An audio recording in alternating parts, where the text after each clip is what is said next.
जय गुरुदेव। और दोस्तों, मेरे चैनल बेस्ट हिंदी कहानी में आपका एक बार फिर से हार्दिक स्वागत है। और देखिए, आज भी मैं आपके लिए पहले की तरह ही एक पौराणिक कहानी ऐसी लेकर के आया हूँ कि शायद आपको इससे कुछ जानकारी प्राप्त हो सके। देखिए, भगवान विष्णु ने श्री राम के रूप में अवतार क्यों लिया, ये ज़्यादातर लोगों को या तो पता नहीं है। बस ये तो जानते हैं कि भाई हाँ, भगवान विष्णु ने श्री राम के रूप में अवतार लिया था, भगवान श्री कृष्ण के रूप में अवतार लिया था। लेकिन कारण क्या था? इसमें 3 प्रकार की कहानियाँ प्रचलित हैं जो मैं आज आपको इसमें सुनाऊंगा। सबसे पहले नंबर पर आता है कि जो मनु शत्रुपा को भगवान विष्णु ने ही दिया था वरदान। तो देखिए, इसमें क्या था कि मनु और उनकी पत्नी शत्रुपा से ही मनुष्य जाति की उत्पत्ति हुई है, ये तो सभी जानते हैं।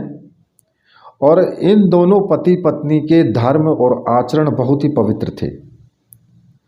वृद्ध होने पर मनु अपने पुत्र को राजपाट दे करके वन में चले गए और वहां जाकर के मनु और शत्रुपा ने कई हजार साल तक भगवान विष्णु को प्रसन्न करने के लिए तपस्या की।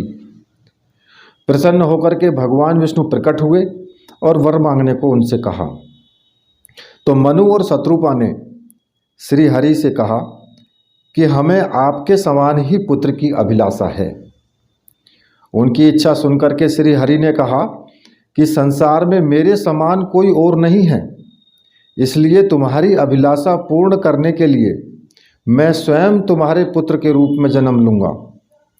कुछ समय बाद जब आप अयोध्या के राजा दशरथ के रूप में जन्म लेंगे, उसी समय मैं आपका पुत्र बनकर आपकी इच्छा पूरी करूंगा। इस प्रकार मनु और शत्रुपा को दिए वरदान के कारण भगवान विष्णु को राम रूप में अवतार लेना पड़ा। पहली कहानी इसकी यहाँ पर होती है। दूसरी कहानी कहाँ शुरू होती है? एक और भी कथा प्रचलित है इसमें कि नारद मुनि को घमंड हो गया था।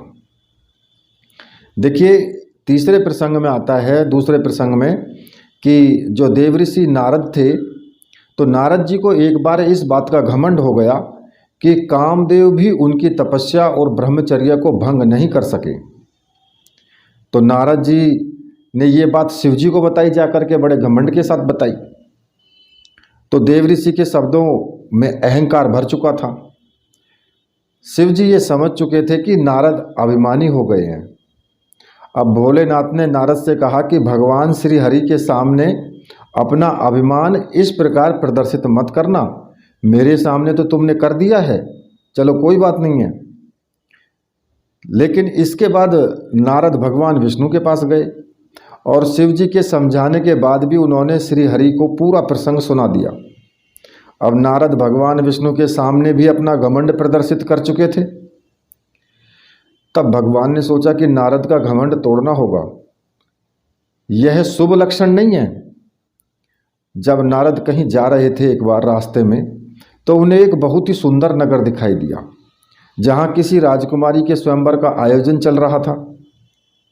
अब नारद जी वहां पहुंच गए और राजकुमारी को देखते ही वो मोहित हो गए। लेकिन ये सब भगवान श्री हरि की माया थी। उन्होंने ऐसी माया से ऐसी नगरी, ऐसी सुंदर राजकुमारी, उन सभी की रचना की, एक माया रूपी थी सब। अब राजकुमारी का रूप और सौंदर्य देख करके नारद का जो तप था वो भंग हो चुका था। इस कारण उन्होंने राजकुमारी के स्वयंवर में हिस्सा लेने का मन बना लिया। अब नारद भगवान विष्णु के पास गए और कहा कि आप अपना सुंदर रूप मुझे दे दीजिए, जिससे कि मैं वह राजकुमारी स्वयंवर में मुझे अपने पति रूप में स्वीकार कर ले। भगवान ने ऐसा ही किया। लेकिन जब नारद मुनि स्वयंवर में गए तो उनका मुख वानर के समान था। उस स्वयंवर में भगवान शिव के 2 गण भी थे। ये सभी इस बात को जानते थे और ब्राह्मण का वेश बना करके वो सब देख रहे थे। जब राजकुमारी स्वयंवर में आई तो बंदर के मुख वाले नारद जी को देख करके बहुत क्रोधित हुई। उसी समय भगवान विष्णु एक राजा के रूप में वहां आए। सुंदर रूप देख करके राजकुमारी ने उन्हें अपने पति के रूप में चुन लिया। अब ये देख करके शिवगण नारद की हंसी उड़ाने लगे और कहा कि पहले अपना मुख दर्पण में देखिए। जब नारद जी ने अपना चेहरा वानर के समान देखा तो उन्हें बहुत गुस्सा आया। नारद मुनि ने उन शिवगणों को राक्षस योनि में जन्म लेने का श्राप दे दिया। शिवगणों को श्राप देने के बाद नारद जी भगवान विष्णु के पास गए और क्रोधित होकर के उन्हें भला बुरा कहने लगे। माया से मोहित होकर नारद मुनि ने श्री हरि को श्राप दे दिया कि जिस तरह मैं आज स्त्री के लिए व्याकुल हो रहा हूँ, उसी प्रकार मनुष्य जन्म लेकर आपको भी स्त्री वियोग सहना पड़ेगा। उस समय वानर ही तुम्हारी सहायता करेंगे। भगवान विष्णु ने कहा ऐसा ही हो और नारद मुनि को माया से मुक्त कर दिया।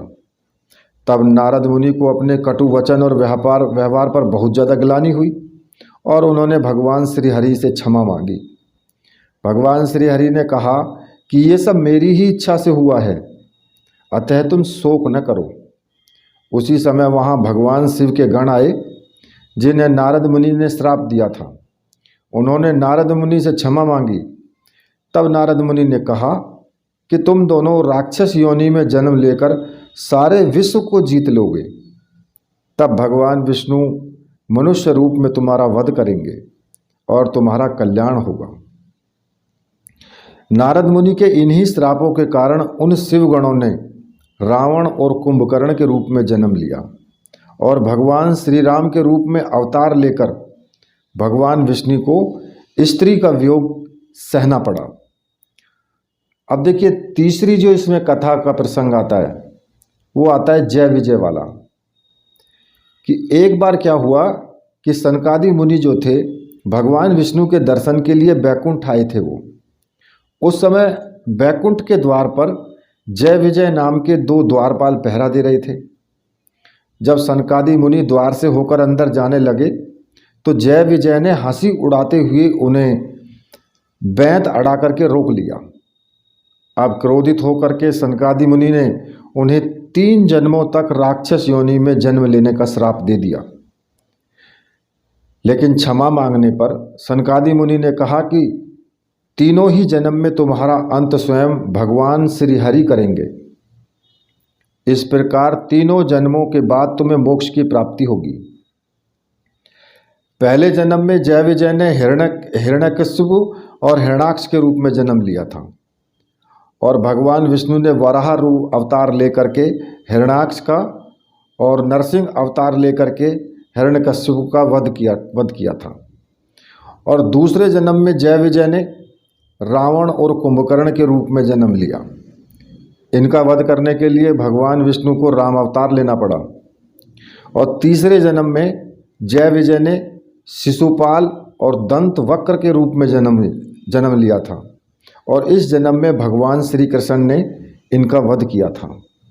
देखिए इस प्रकार से भगवान विष्णु के रूप की जो राम अवतार थे उनके जन्म की अनेक गाथाएं हैं, कथाएं हैं।